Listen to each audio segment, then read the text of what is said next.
All right. We're without even waiting for a second, I'm just bringing Valentin on. How's it going? It's going, that's for sure. It's Thanks not for staying staying the up late same. for us. No worries, no worries. I'm fresh. I'm still fresh. I've just got up at 4 a.m. So let's see the better version of me. I'm an I ultra love it. Thank you marathoner. so much. And while Val Geisler gave us the coolest calculation I've ever seen, it was a picture of zombies divided by like a picture of I don't know, happy cartoon characters. I think you're going to give me the most detailed equation that I've ever seen, if I'm not mistaken. I think we'll see that in this presentation. Valentin, I'll let you introduce yourself, Omniconvert, and let's talk like get into the nitty gritty of how retention works, even from a mathematics standpoint and a little bit, of course, of a psychology standpoint, and how we continue to gather feedback. I'll let you get into it. You can explain it better than me. Yeah, so Derek, thanks a lot for inviting me, and thanks for making this kind of events happening. I think you're bringing a lot of value into the whole market, and for you that are watching over there, I'm pretty happy that you're educating yourself. I've just been into a podcast today, and we were talking about the fact that the formal education is not keeping up the pace with what's happening in the real market, and initiatives like this one with the cool people that are talking about what's going on in the broader in a larger scale of things. It's what happens, what matters at this moment, and I think it's crucially important to, let's say, take a break from the day-by-day operations and refresh and update yourself with what's going on into e-commerce. As for me, I will share my screen so that I can have visual assistance, I think. I love it. And I agree completely about formal education. It's a foundational component. I love my economics degree, but it taught me nothing about what I do today in comparison. So you layer all of this stuff on top. And certainly with presentations like yours and many others in the last 2 days, I mean, you're seeing bleeding edge technology that hasn't even been released yet, like Chasen talking about where he's going with their subscription platform and all that stuff. So hopefully very helpful to merchants. I'm adding your presentation here, and I'm hiding myself away in the back end. Great. So everyone, what I'm going to show you are tactics. So you've heard about the some ways to make retention happen. You've heard from Val about the segments of your customers. You've heard about email tactics. You've heard about from Chase. You've heard why subscription matters and how to make it happen. What I'm going to show you is a collection of tactics to improve your customer lifetime value. A bit about myself first. I'm Valentin Radu. I'm from Bucharest, Romania. I'm a CEO and founder. I've built 4 companies so far, 2 in B2B, 2 in B2C. I failed it with the second one in B2B. It was an epic failure, but I have this, let's say, resilience, and I'm so stubborn that I'm learning from my mistakes. And I think that's the beauty in life, that you don't interpret mistakes as the end of the world, but as ways to grow yourself. So this experience in Omniconvert allowed me to identify data-driven growth solutions, and my own experience as an e-commerce entrepreneur taught me about the importance of being data-driven and focusing on what matters. And what matters in e-commerce is customer lifetime value and customer retention after you've nailed the customer acquisition. So that being said, let me show you my track record. Back in 2006, I've built this company. I've been struggling a lot to make it happen, and I've understood at some point that pouring money into ads is not moving the needle. So I was, let's say, obsessed about going into Google Analytics. I was looking at this blue line, and mainly that was everything. I couldn't make it happen differently, and I was financing the growth of Google AdWords at that time. So before my epiphany about the importance of customer lifetime value, those were my priorities: to optimize Google Ads, to do refactoring of the website, hoping that some miracle will occur and the conversion rate will suddenly go up. And I was focusing on making new ad campaigns, while improving customer lifetime value was at the end of the list. But after my epiphany, I've identified the impact of customer lifetime value, and then everything changed for me. It changed because I've actually made an exit from that company. We grew up to 40 million in turnover, and I've made the exit back in 2013. And after that exit, I created Omniconvert with the aim to help other e-commerce companies leverage their existing data to increase conversion rate and customer lifetime value. And in terms of growing customer lifetime value, you have two ways of making it happen: the low-hanging fruit and going for the big fish. The low-hanging fruit is what we're going to talk about: making quick bucks, making small adjustments, ongoing iterations, testing out. While the big fish approach means level up your game, transforming the whole company around being customer-centric, changing the org chart, improving the products, getting rid of the toxic products, improving the customer journey, and mapping out other type of touch points with your audience. And then, of course, making a revolution in terms of the acquisition, because once you understand what keeps customers buying over and over again, then you can change your whole game in terms of acquiring the right fit customers. So that being said, the low-hanging fruit CVO method is better for action-oriented people, not too patient to go over the details with not enough time to analyze and make a lot of data mining, willing to go fast and not radically turn the company in becoming customer-centric overnight. Because revolution is hard, and as we know, the revolutionaries are the ones that follow the first. What can you do to make it work?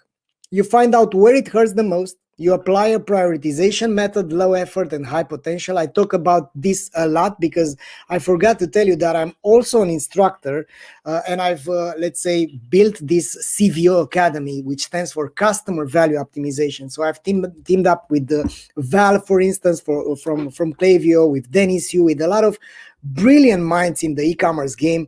And we are all focusing about how to improve customer lifetime value. And last but not the least, to make CLV work, you need consistency in execution. So that being said, let's go on with the first tactic.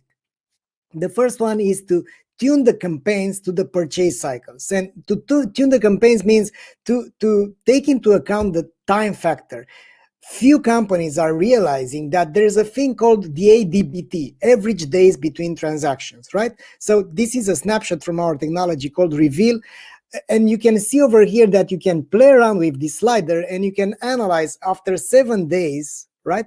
How many of our customers are placing their second order? And you can see the peak over here. So that means once you analyze this, you can understand that there's a way how customers buy, and there's a purchase cycle, and there's a way how the shop sends emails. And most of the time, the company is sending emails every week or every day or whatever, not taking into account that the customer has not finished the consumption of that product or he's not ready to buy again. So in order to do this, you can integrate this type of technologies and use Klaviyo to follow up according to when is the right time to restock, right? So once you know this, you're gonna hit the nail in the head. The second tactic is to acquire more power customers. So what does a power customer mean? You have the repeat customers and you have the first-time customer. In this example, you can see over here how many of your customers are repeat ones and how much of the total revenue is being generated by them. Once you know that, you might want to go even deeper and to understand which are the customers which are buying most second time and third time. So in order to do this, my suggestion is to do this RFM segmentation. RFM stands for recency, frequency, and monetary value. So instead of looking at all the customers the same, you can give scores from 1 to 5 for recency, for frequency, and for monetary value. So you will end up having soulmates, which are the most profitable, even though they are not too many. You have potential lovers, you have ex-lovers, you have Don Juans. So these are,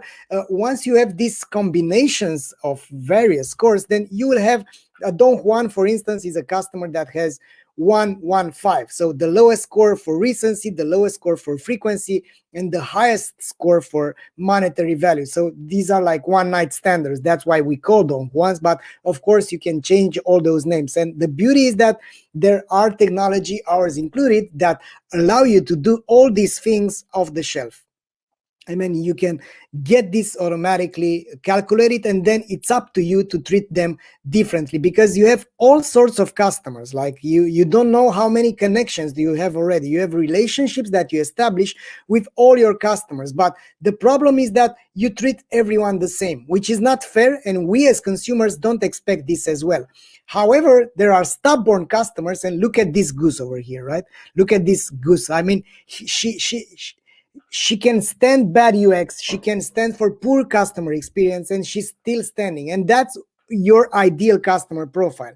These are your ideal customers, which despite all the mistakes and flaws, they keep on buying from you. And those are the soulmates, right? The customers that keep on buying and they have the best results. And once you understand which are your ideal customer profiles, then you can use these power customers to build lookalike audiences and find more customers as the best ones. And in order to do so, you build the audience based on the soulmates RFM segments.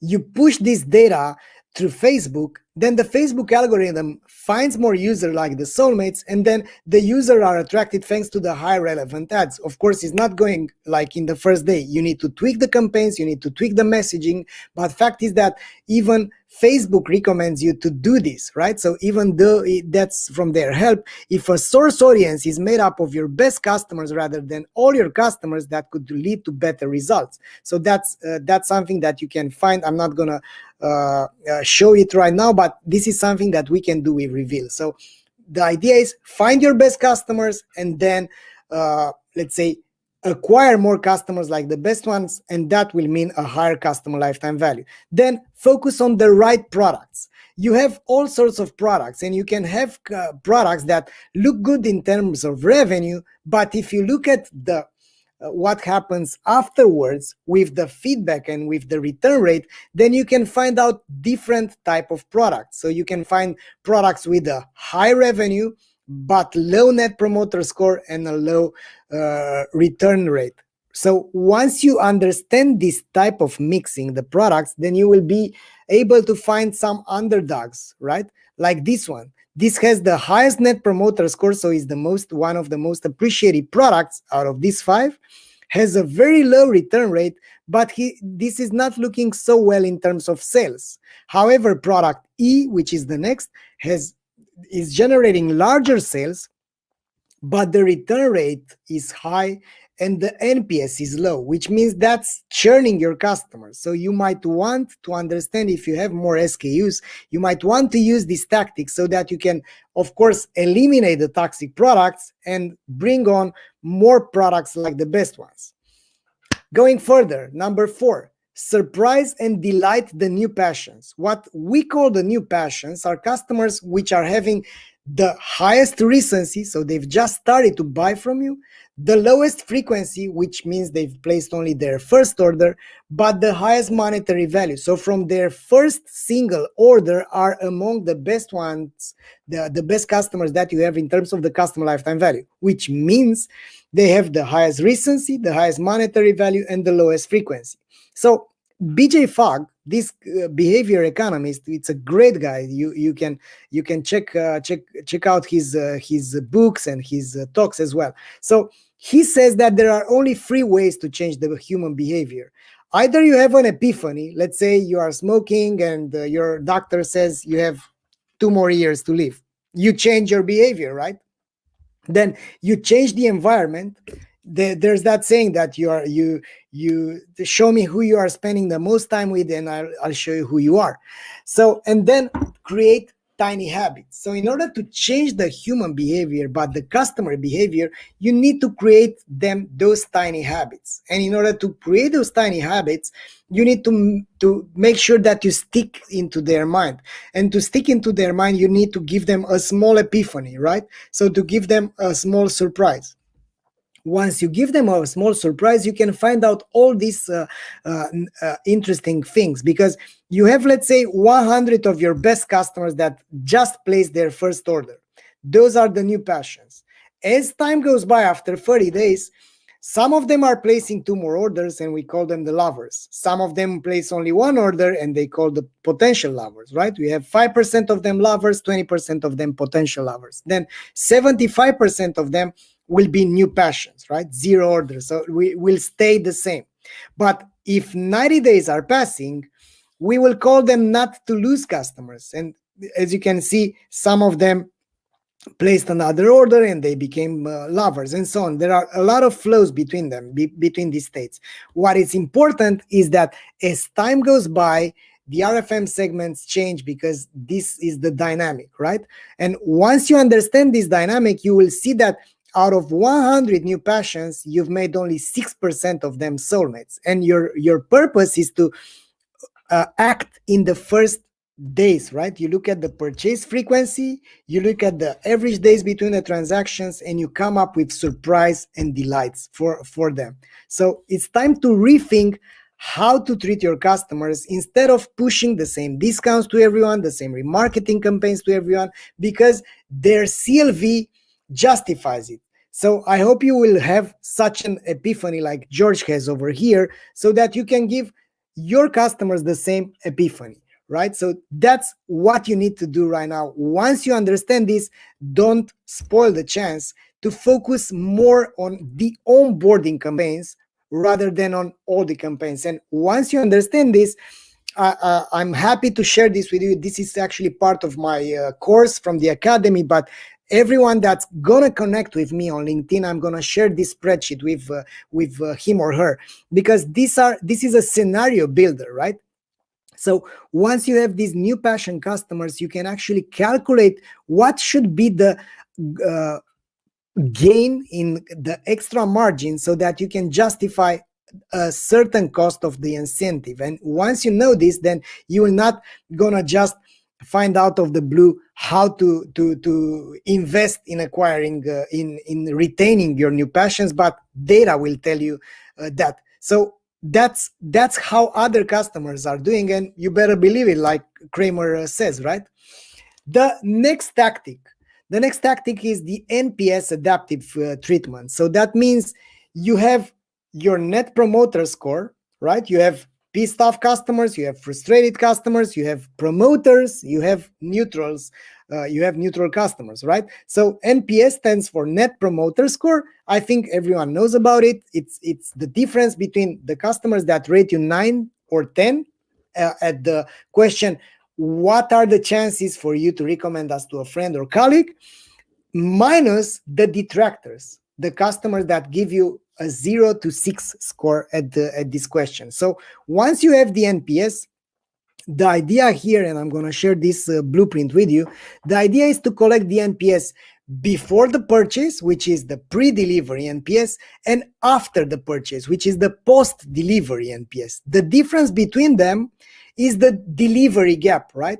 Because you haven't if you haven't reached their expectation, then the NPS is going to be negative. But what you do about the NPS? So if you have a low score, so if you have a detractor, and if the customer segment is a power customer, you can trigger an alert to the customer segment service, so that you can do this objection treatment in real time. So don't lose your chance to keep your best customers after they've just placed the order, so that you can find what's bothering them, right?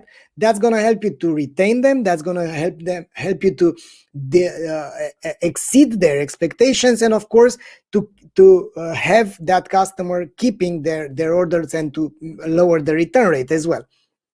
If the score is high, you don't need to do anything. While after the delivery, you can have like a loop over here. If you have no response, you can do follow-up sequences. We have customers, for instance, which are using email to improve to increase the response rate, because you don't know what you don't know, right? If you know what you don't know, then that means you will be in a much more better position to improve your process, right?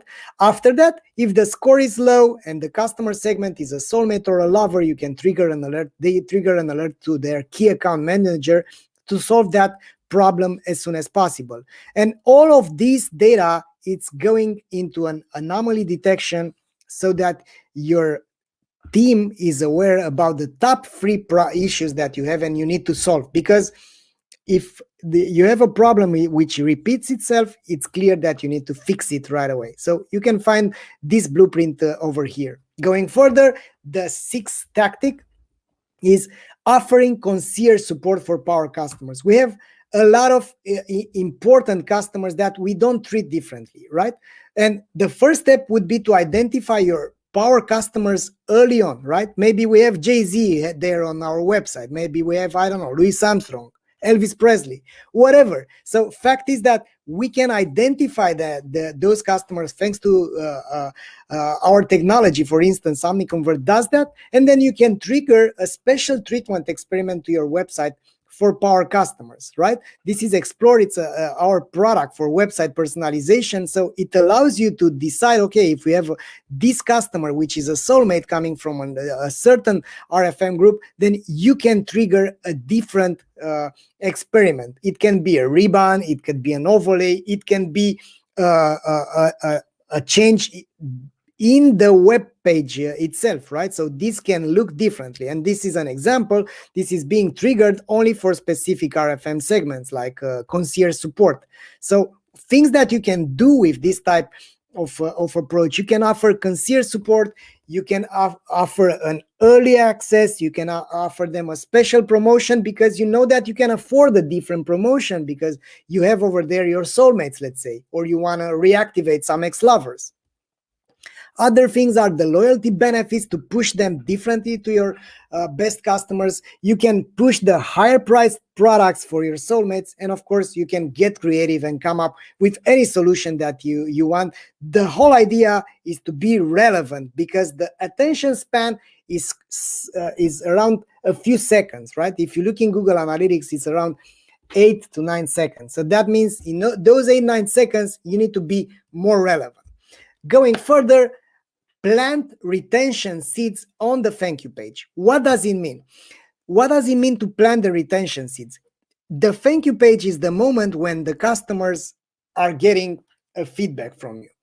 That feedback is usually responding to what they need to know or not. So what customers need to know on the thank you page and want to know, was this a good decision?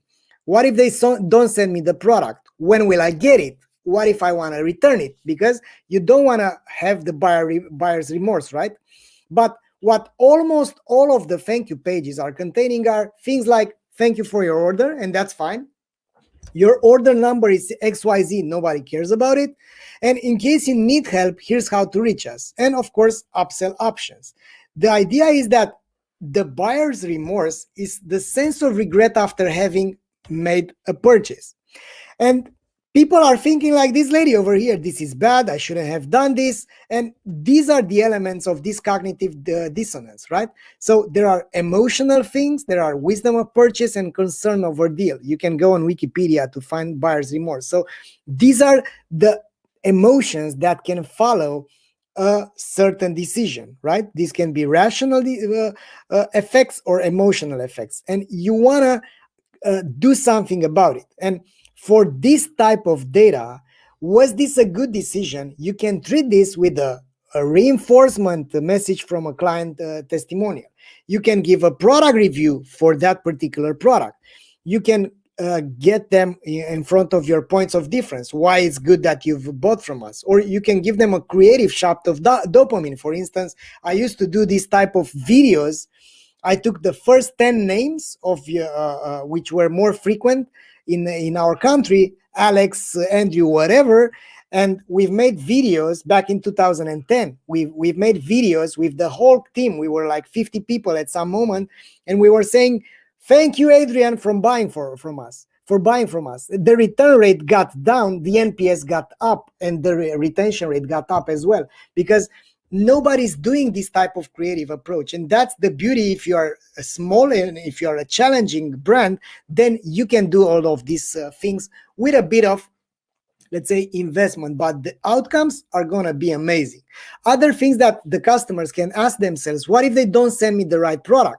You can trigger client testimonials. You can give them the estimated delivery time and your points of difference. So as you can see, these type of things are going to treat various objections, right? What if I don't like it? This is our return policy, no questions asked.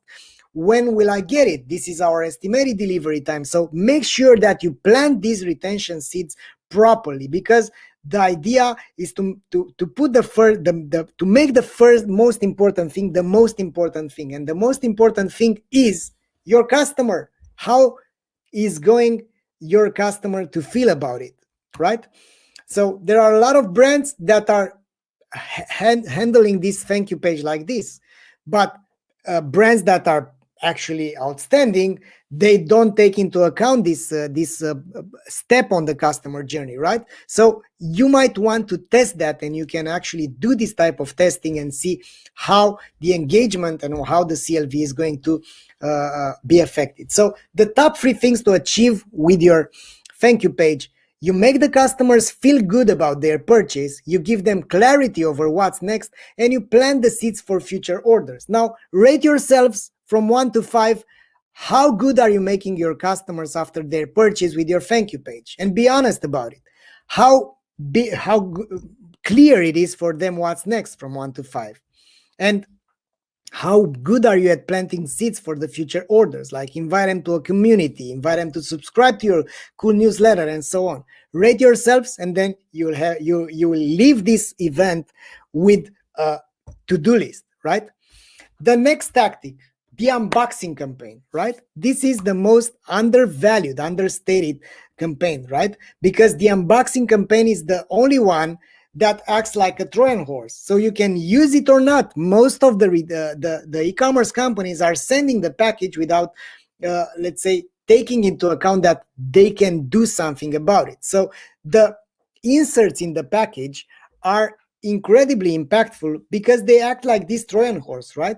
But most of the companies are not putting anything in that Trojan horse. I hope you know the story of Troy and how it was conquered, with soldiers which were hidden into a gift that the Greece gave them. So the 7 reasons why you need to consider inserts. First is that you respect the under promise over deliver principle. Deliver more than expected. Second is that the package inserts are cost effective, and you can control the cost against the customer lifetime value and the AOV. You can personalize the inserts only for specific RFM segments where you can afford to give something extra. The cost of delivering the message has already been paid, right? So you have that delivery over there. You can actually get in front of them with the physical stuff. You can do cross sells that are highly relevant, like sampling, right? The package inserts are a great way to get rid of products that don't sell. So instead of waiting for to sell some low value products, maybe you can consider offering them as gifts to the customers that matter. And 7, effective inserts are increasing the CLV, and they do that on autopilot. So once you nail it, then it goes automatically. You just need to take into account to have it as a process in your fulfillment. The things that you can insert are these: thank you letters, simple thank you letters, right? They do the job better than nothing. Discount coupons, right?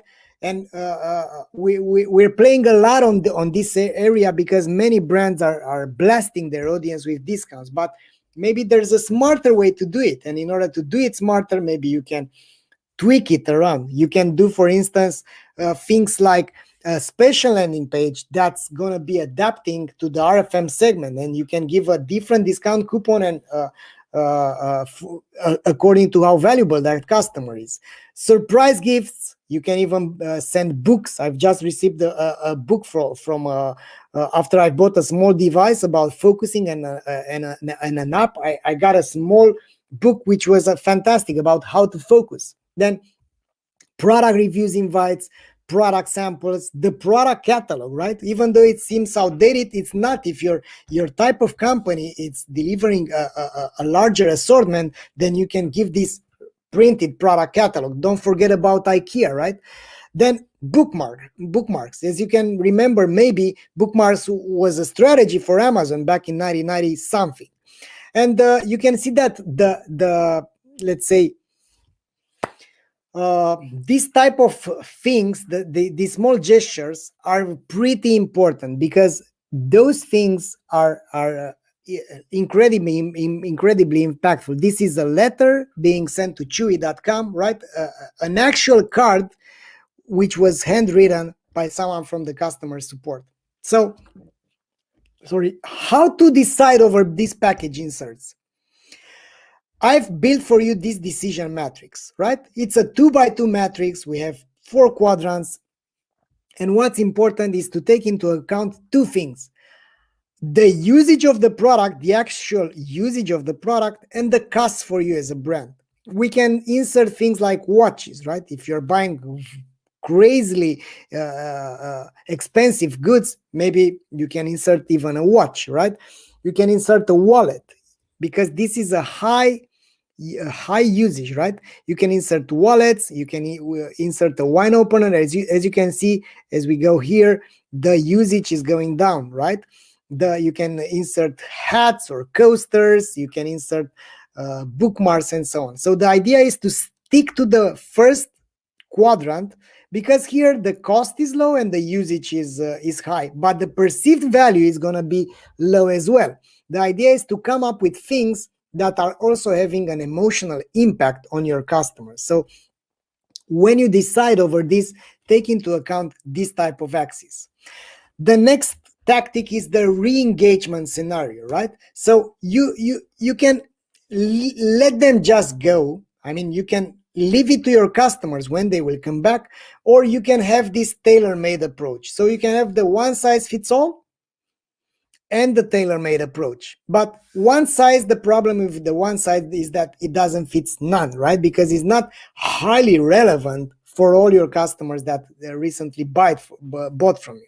So this type of approaches, as you can see, are mostly effective because they make sense for who you are, right?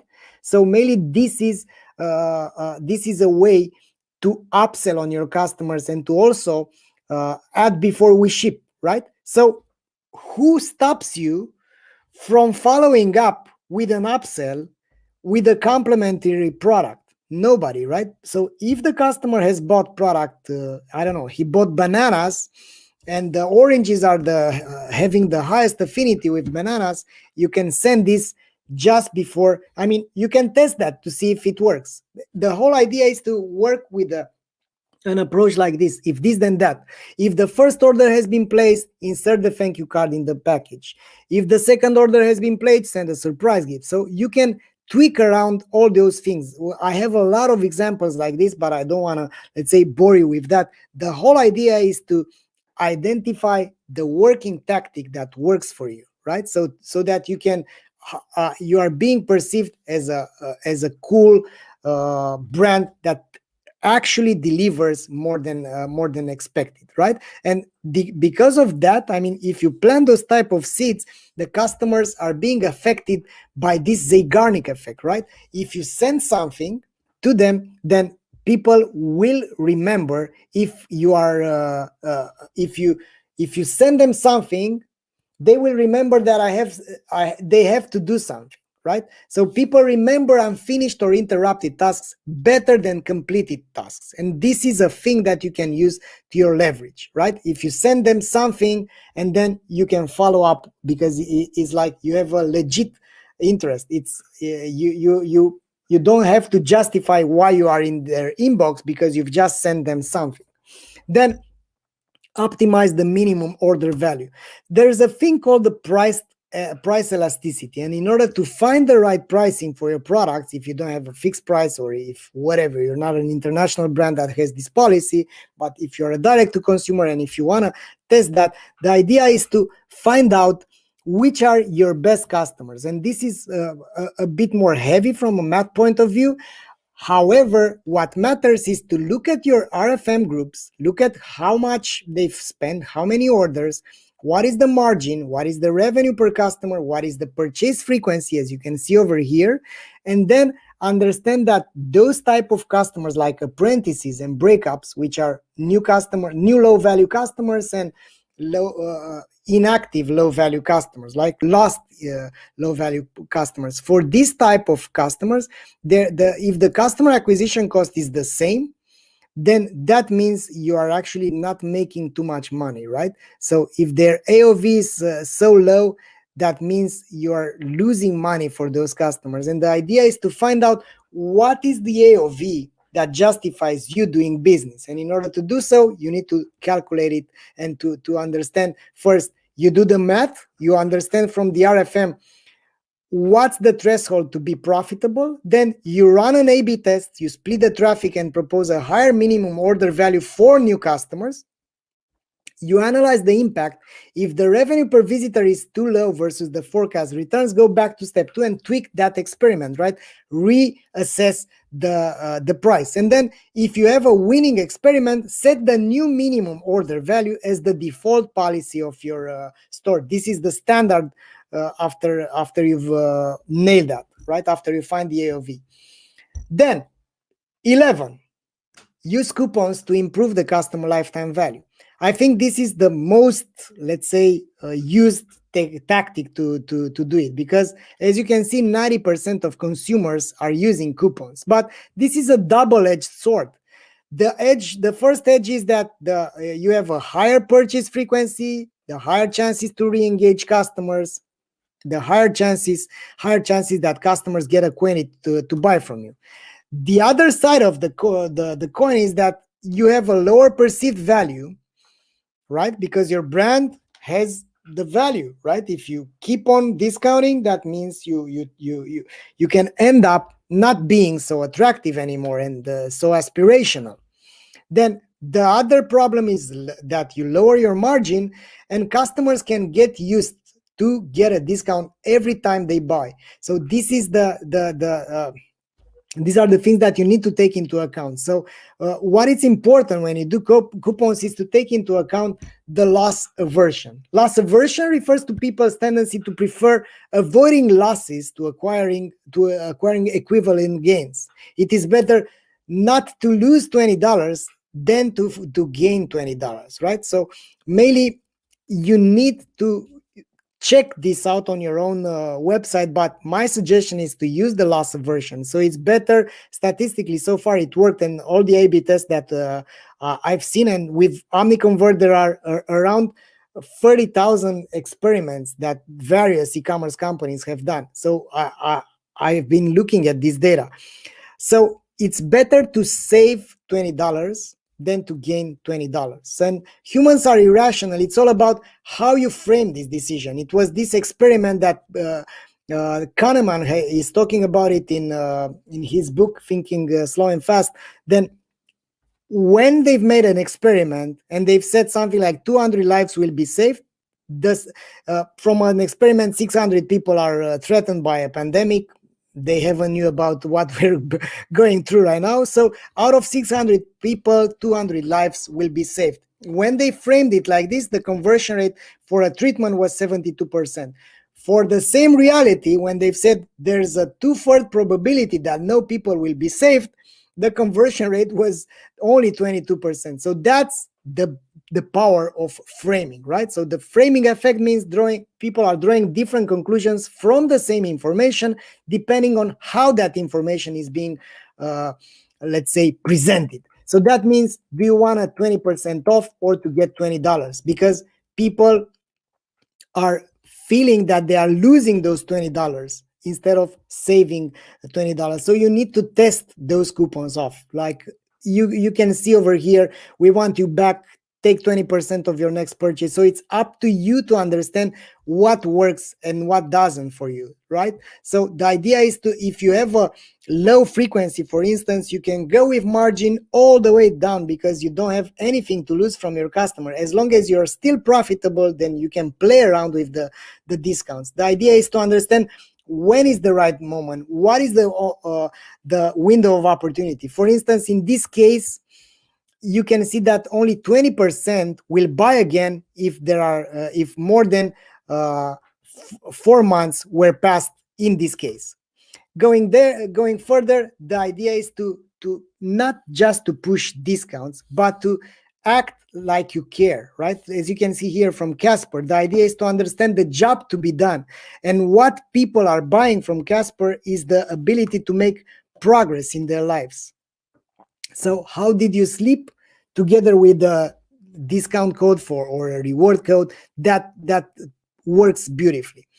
The next tactic, 13, automated scenarios to improve the customer journey. So as we are consumers as well, we tend to forget, right? The brain works on the recency principle, right? 60% of our thoughts from today are coming from yesterday. So mainly we keep on forgetting stuff. And that's why, by the way, I'm doing a journal, and I highly recommend you to do this. But that's a personal tactic for growth. Going back to the CLV, you need to analyze the touch points with your customers, because if you analyze the touch points you currently have with them, you can get rid of these useless emails, right? So that you can stick around in their minds to be consistent enough but not too intrusive.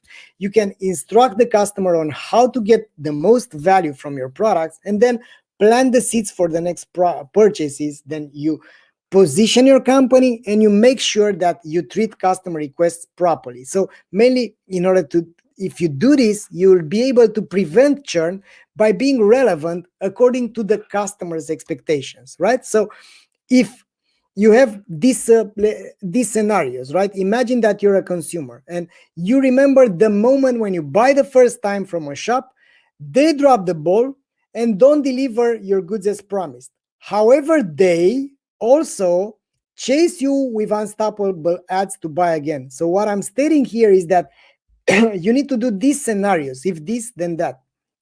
You need to identify these scenarios, and you need to make sure that you're stopping ads for a customer that already has a ticket with you, or at least you are relevant, or at least you wait for 3 days after you are making sure that he received the product before pushing other discounts on him to buy again. Or the moment when you received a damaged package after waiting for 12 days to receive it. I'm sorry, just a second.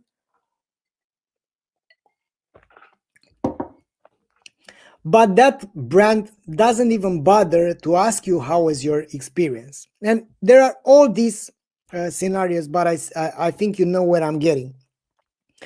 If you will connect with me on LinkedIn, I'm happy to share with you all these scenarios, right? The post-purchase automation scenario for e-commerce, but time is short and I'm not going to be able to explain it right now. Then the next tactic, build a CVO squad in your company.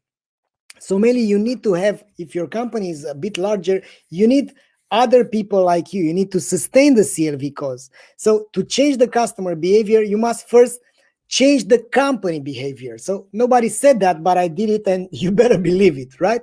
So as you remember, there are 3 ways to change behavior, but you need to change the company behavior, not only the customer behavior. So to change the customer behavior, the company behavior, your decision makers, either they will have an epiphany that you forced on them, either you need other people to sustain your cause, to change the environment, to have the critical mass of people that are sustaining the cause of being customer-centric, looking at product assortment, improving the customer experience, and so on. And you created these tiny habits. Those tactics is the best that you transform them into a habit. Let's say every month you come up with a new CVO campaign. Those type of things are going to make your company change. So the step 1, you make them aware about the cruel reality. One way to do this, for instance, is to calculate how much the company has lost already for customers that never come back.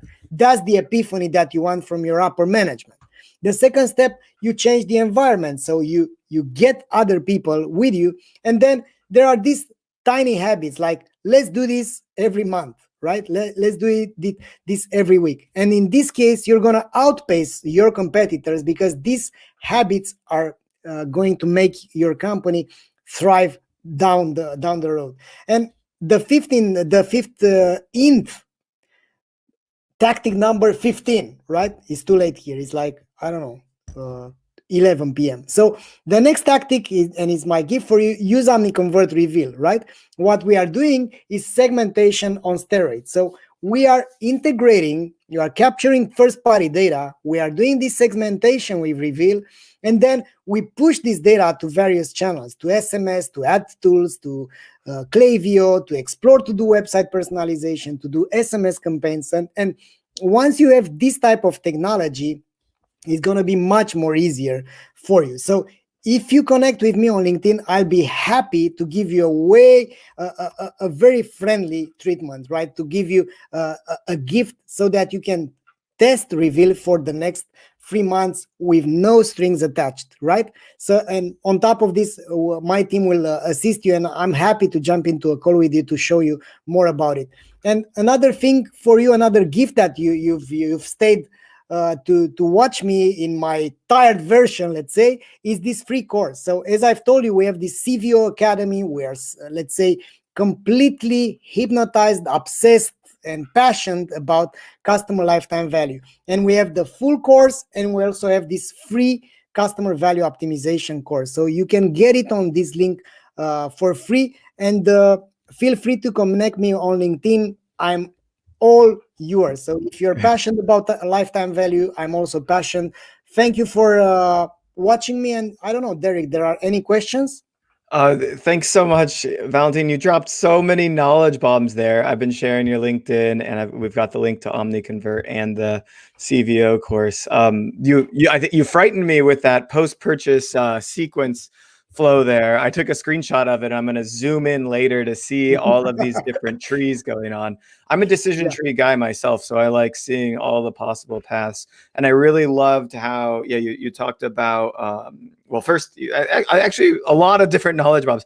I was going to say that when you were anding two kind of situations that happen to people and really understanding these are the different types of journeys. And that's scary because that if that's a 4x4, that leads to 4 + 3 + 2 + 1. So 9 different tree options, right? Which is which is a lot of things to think about when we're segmenting, following up with people, and thinking about how to better market to them and understand how they're different than others and how they went through a different experience. And then I really loved the idea of changing the company behavior first. I think in a lot of, especially established and frankly stagnant organizations, everything you just talked about starts with getting buy-in from the executive team or the higher ups, and then moving into the approach of understanding the customers better. You can't do it without buy-in, and you can't make change unless you're willing to make changes within the company. So, that was amazing. We're a bit over time. So thank you to everybody that's still around here. Really enjoyed this session from you. We'll make sure we've got all the plugs here and in our show notes document to make sure that everyone can get the course, follow you on LinkedIn. And trust me, the value of following him on LinkedIn, they've got all sorts of content and things going out, not only these free downloads and the course and all of that stuff, but a lot of great podcast content and other events going on. You guys are working really hard at that on your side as well. So thanks so much for joining us, Valentin. I'm going to just say a final few closing thoughts and then we're out of here. Thank you, everyone. Talk to you later. Awesome. Definitely check out their course. Check out Omniconvert at ecomtech.link/Omniconvert, and be sure to connect with Valentin on LinkedIn.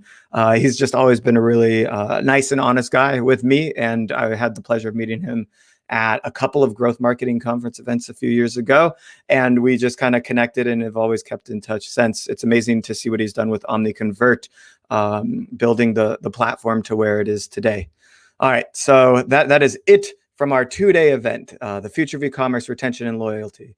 What did you think? I would love to know your feedback. We are, in fact, going to send you a survey probably tomorrow, I think, to ask about what you enjoyed, favorite sessions, how well I did, if you had any technical issues, all of those things to make sure that we're putting on the best events possible. Our next one is going to be e-commerce day, social media, or e-commerce day remote social media as part of the e-commerce day series. Then we've got the future of e-commerce global. Then we've got, we have the future of e-commerce building a digitally native vertical brand, August 4th and 5th.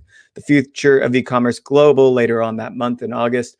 And then of course, our annual Black Friday, Cyber Monday best practices coming up in September.